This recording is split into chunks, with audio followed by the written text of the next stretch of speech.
Hallelujah. Meghan produces her first Spotify Archetypes podcast after 3 long years with a tremendous amount of help. Spotify hired a huge team of people to produce these episodes that their $50 million or $100 million wasn't just flushed down the drain. And for her kickoff podcast, she got Serena Williams, her best friend, to appear. It was a gush fest. They couldn't stop talking about how much they loved each other and how they would do anything for each other. Now, the first rule of podcasting is don't talk more than your guest. Someone actually listened to the entire 1 hour podcast without clicking off from boredom and discovered that Meghan spoke 1.5 times more than her guest, Serena Williams, probably more than twice as much, on the topic of ambition and how wrong it is for a woman to be ambitious. Like who is actually saying that in this day and age? Women are constantly pushed as that they should do everything that men do, and they do. Meghan went on at length about how the royals held her down because she's not allowed to be ambitious because she's a woman. Like we don't have female politicians, we don't have females running for president, we don't have female governors. Poor Meghan, poor Serena, poor billionairesses. But the big bombshell revelation was when Meghan revealed that her royal handlers sent her out like a slave to work right after Archie's room caught fire. She was really upset. Doesn't she look super traumatized here? So the story goes that Archie was being minded by the African nanny at the High Commissioner's house. They were really slumming it. Check this place out. She was hungry. The nanny was hungry, so she took the little tyke down to make a snack in the kitchen. And a space heater that Meghan herself brought from America began smoking. Why are you bringing a space heater? Like they don't have space heaters in Africa? So the nanny and Archie were in a different room, and the fire department was never called. And this is a big place, and there was no fire but smoke. So it changed. First it was fire, but then it was just smoke. And so what do? You unplug the heater. And since it was September and obviously a very warm day in Cape Town, as you can see, they're all in shirt sleeves, why was there a space heater turned on? So I want to know, did any of this really happen? Okay, and we'll take a look in the cards because there were media following them everywhere, and no one heard a single whisper of this. And this was not reported anywhere in any media outlet for 3 years. Weird. It's almost like she made it up. So next, Meghan doubles down on the story disputed by biographer Tom Bower in his book Revenge, where he basically proves that Meghan's claim to fame of writing to Procter & Gamble when she was 11 and objecting to their depiction of women using dish soap. She claims that she received letters and a call and even met with Hillary Clinton on this topic. And this is how she became such an amazing feminist and a lifelong activist. This is all now debunked by Tom Bower, and he's got all the facts and all the evidence. This podcast really looks like Meghan refuting point by point Tom Bower's proof. Again, Meghan just reacts. She goes from crisis to crisis to crisis. Surely you know people like this. I know people like this. And their life is chaos, and they make your life chaos, and it's just pure hell. And if you ask me, that's the look on Harry's face. He's constantly having to react to the manufactured chaos of Meghan. So it took 3 years for Meghan to put out the first podcast. Why? Because Meghan was so busy reacting to every new crisis. She can't exist without a crisis. That's how sick people live. They just go from crisis to crisis. But Meghan finally found Spotify useful as a platform to react to Tom Bower. Why doesn't she just sue him? Because she's not going to win. So now we're going to have a slew of Spotify podcasts with Meghan's new platform, Archetypes. I would also note that Serena very famously and very recently said she and Meghan were just acquaintances, not friends. Bower in his book, again, states that Meghan, she just simply glommed onto Serena and started claiming that they were best friends to promote herself. Let's take a look at that. Okay, and in the same way, Meghan is always trotting out her black mother. Okay, she has a black mother and a white father. She ignores her white father, who loved her and raised her, while her black mother was either in Mexico with some shaman or in prison or both. Okay. And this just fortifies Meghan's claim to being a woman of color. Oh, and Doria just happened to be in the house when Meghan is taping the Spotify podcast. Finally, how's it going to go for Meghan's Spotify? Okay, how will the public respond? Are they going to pick it or panic? Spotify is really pushing these podcasts hard since they have so much money invested. Okay, and we see Archetypes showing at #2 slot of the top podcasts. A lot of people are calling fake on this and saying that Spotify manipulated their rankings to push Archetypes into the #2 position. Let's take a look. Good day, YouTubers. Welcome back to my channel. Time for a Spot of Royalty. I'm Joseph Magi, author of Playing Card Divination, Fortune Telling, the Magi Method. As always, find the book. Well, let's see. Okay. I can't remember what I'm supposed to say. I don't do these enough anymore. Okay, so was there a fire in Archie's room? I mean, that's just really weird. Nobody heard about it. It was not reported in the media anywhere. They looked really happy and to what they were doing. But Meghan is just a victim. She has to be a victim everywhere. So let's take a look. I mean, is this just all made up? Or, I mean, this kind of looks like histrionic personality disorder. Like Meghan just has to come up with something just wow to catch everybody's attention. Look at me, look at me, look at me. She's talking 1.5 times to twice as much as her guest about herself and about her victimhood, her false victimhood. And I recently had a falling out with some younger people because they just keep talking. They kept talking about their victimization BS, and I can't stand it. And I just raked them.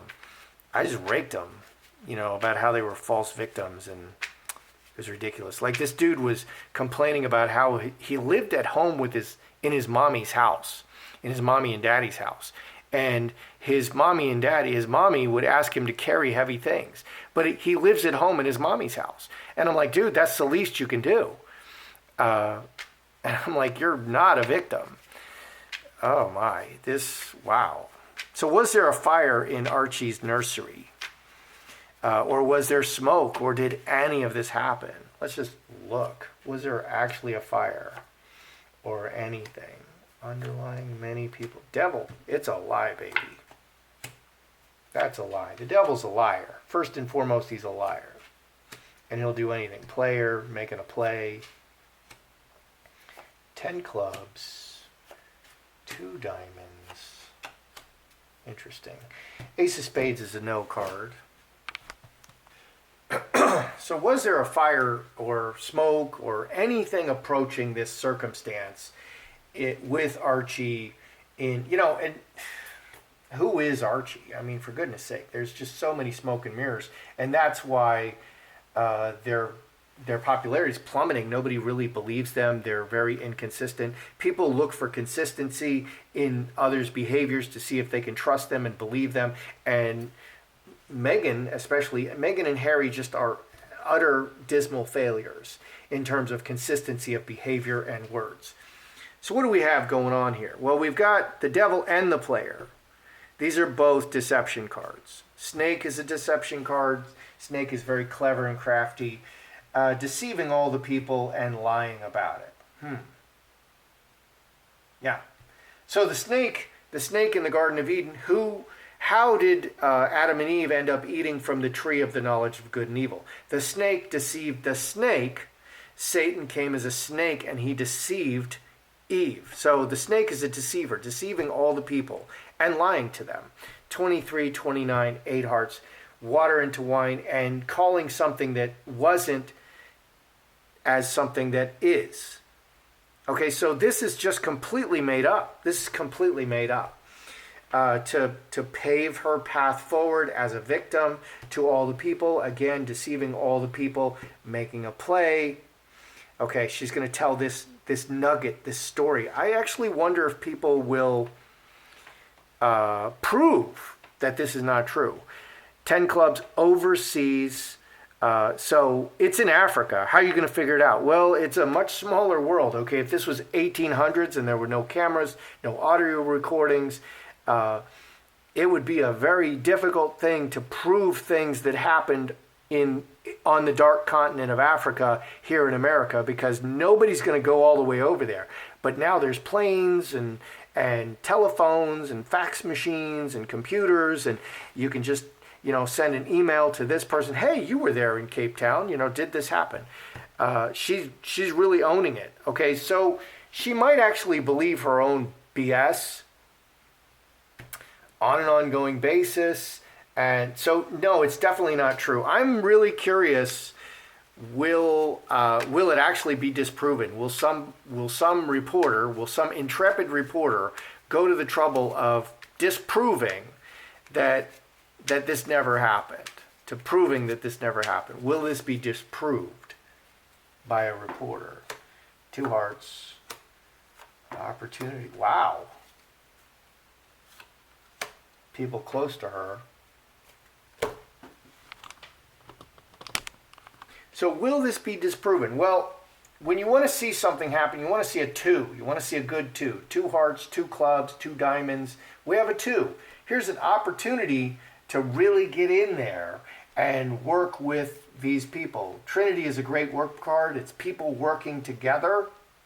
The Father, the Son, and the Holy Ghost, they work in perfect unison. There's no disagreements or non-cooperation. They're very cooperative. So, there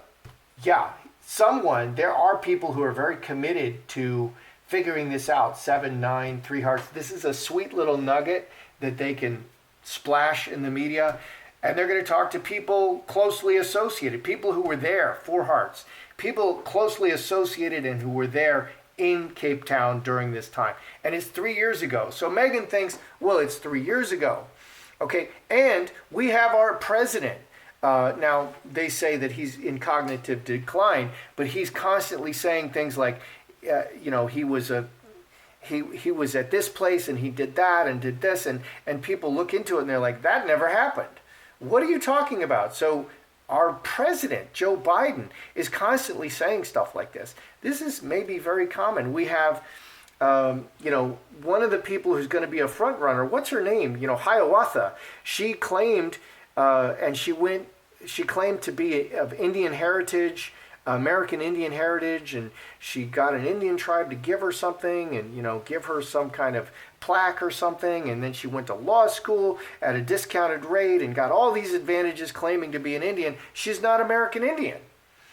She's 1 billion, she's not American Indian. I'm Polish and I'm more American Indian than she is. So maybe this is quite common. Maybe the people who run our country are actually psychopaths and they're just lying to you all the time. So this never happened. She just made it up, which is very disturbing, that Meghan just makes stuff up, and someone is going to look into it, and it looks like there's a good chance that it will be disproven. Okay? And like the guy who was claiming victimhood for having to carry heavy things for his mother while living in the house, he's somebody, he lies all the time. Like every second word is a lie. And during our conversation, I said, well, dude, I left home at 17. Why don't you just move out? He was like 30. Why don't you just move out? I left home when I was 17. So the next time I saw him, the first thing he says is, yeah, I left home at 17. Literally. It's just lies and lies and lies. But did you move back? Because you're like 30 now. I mean, it's just lies and lies and lies. And there are a lot of people like this. And those people are called narcissists, or I don't know, maybe they're called something else. But I've met dozens of people like this. My father was somebody who lied all the time. There's a lot of people like this. And they believe their own lies. Okay, so is Meghan literally trying to refute point by point, because she's pushing the dish soap advert and how this turned her into an activist? So is she literally trying to refute point by point Tom Bauer's proof in his book, Revenge? Because that's what it looks like. Is that why she's doing it? Mercury, karmic relationships, Rose's sweet appearance.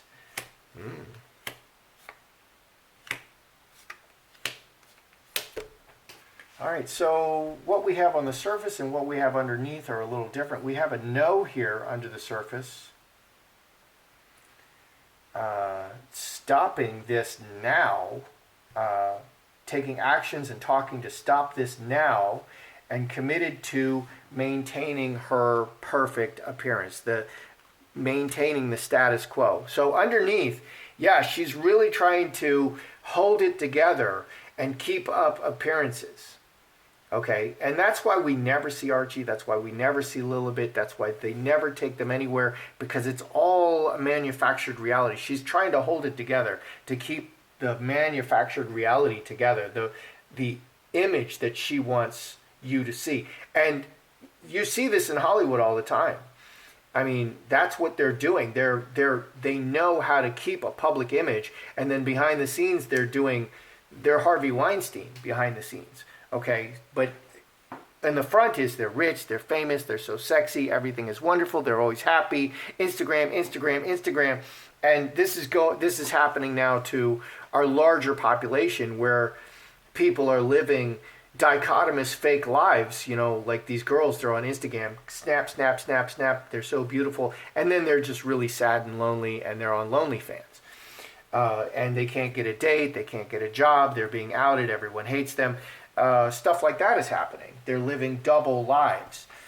But Hollywood is, that they've been doing this for a long time, because they realize there's a difference between what you see on the TV or on the movies and what their real life is, if they can keep it a secret from you.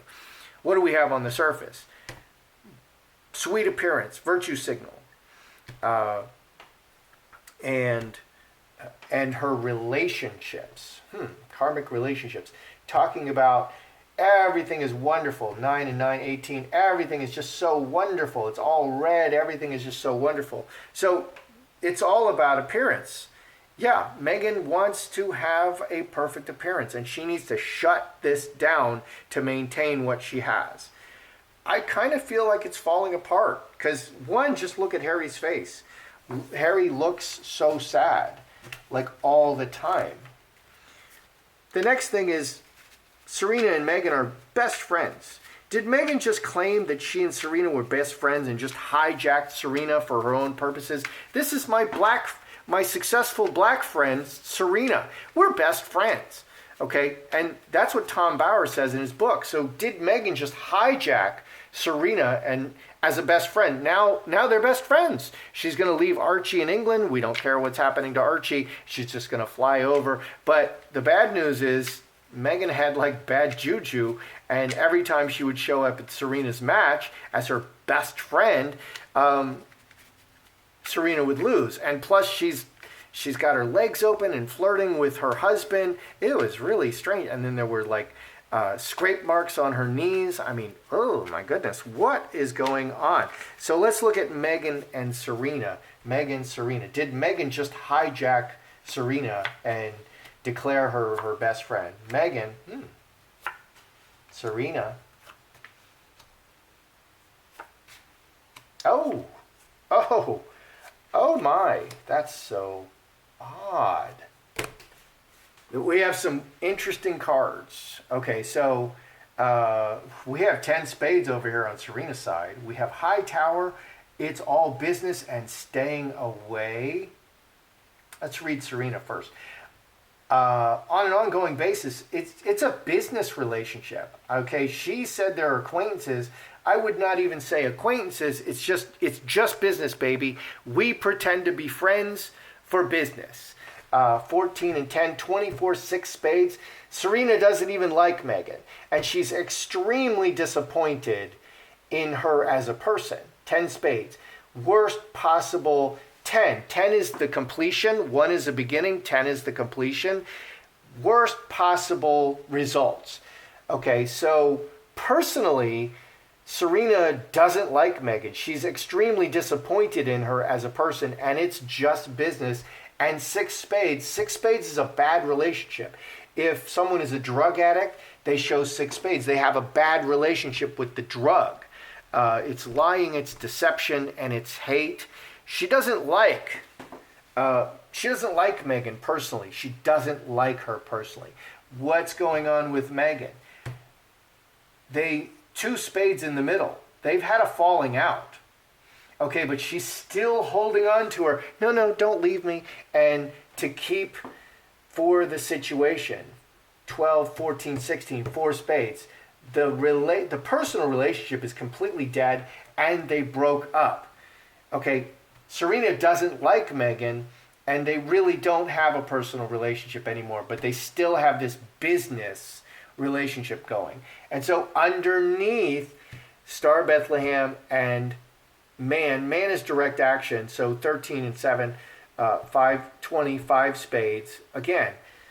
So they act like they're best friends. Oh, I love you, Meghan. I would do anything for you. That's what Serena said. And Meghan's like, you're my bestest best friend.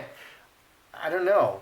Maybe Meghan doesn't have a lot of friends, and I don't want to make fun of her because life is hard. And I would hope that she does have friends. But I mean, she seems like she's using Serena. Serena doesn't like Meghan.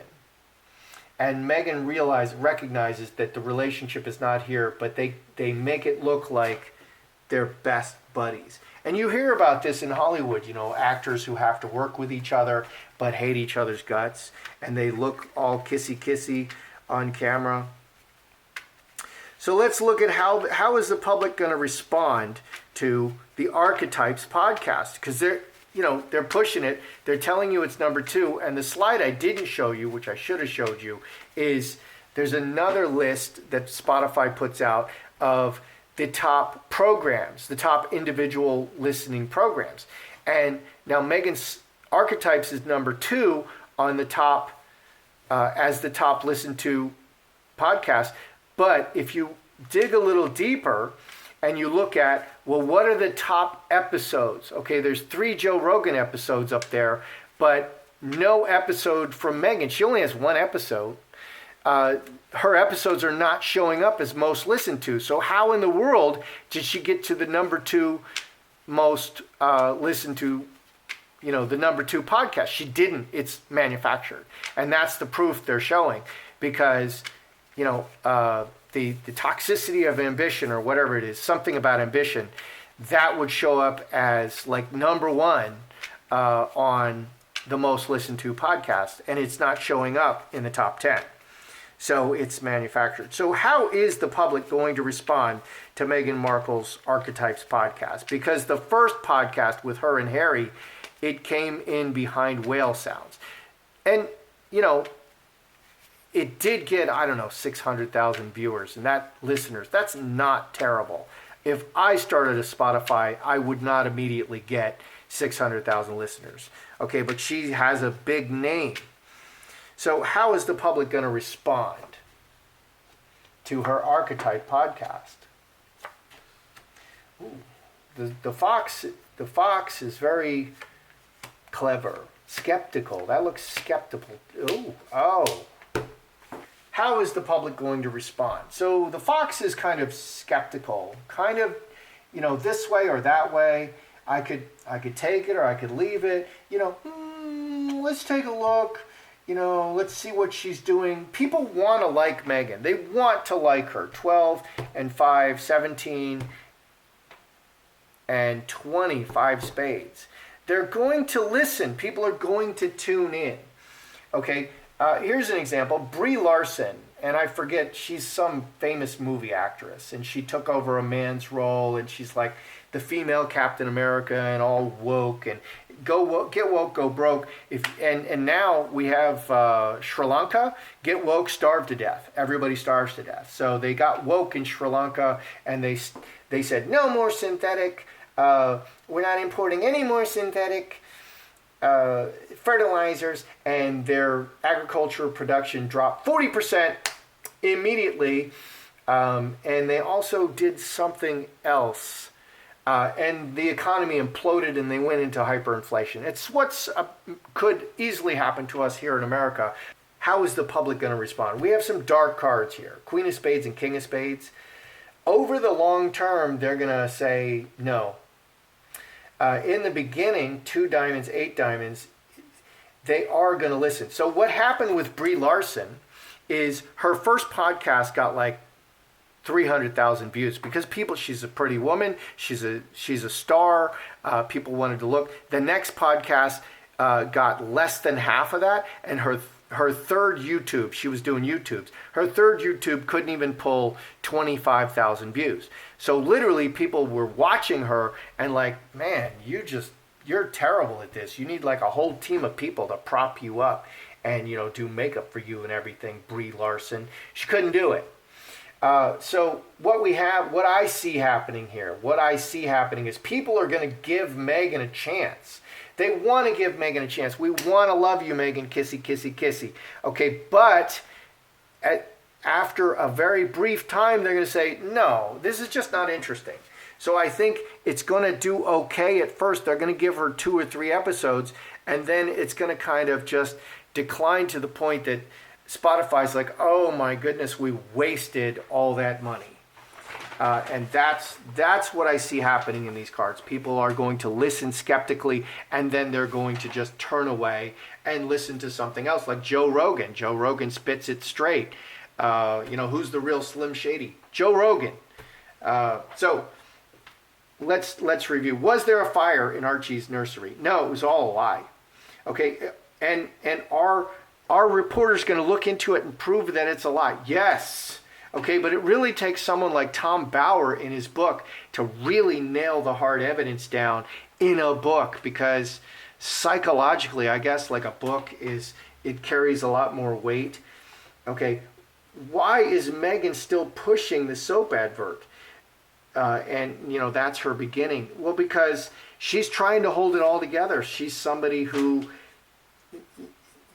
people like this. You've met people like this. They're just always kind of deceiving you. And so Meghan and Serena, Serena doesn't like Meghan, and she's beyond disappointed in her. She couldn't be more disappointed. Meghan knows that, but she smiles through it. And I'm sad to say, I don't think that Meghan is going to be successful in the Spotify ultimately. I think it's gonna decline to the point that very few people are watching it. And that's how I see it. I'm Joseph Magi, author of Playing Card Divination, Fortune Telling, the Magi Method. Don't forget to like, share, and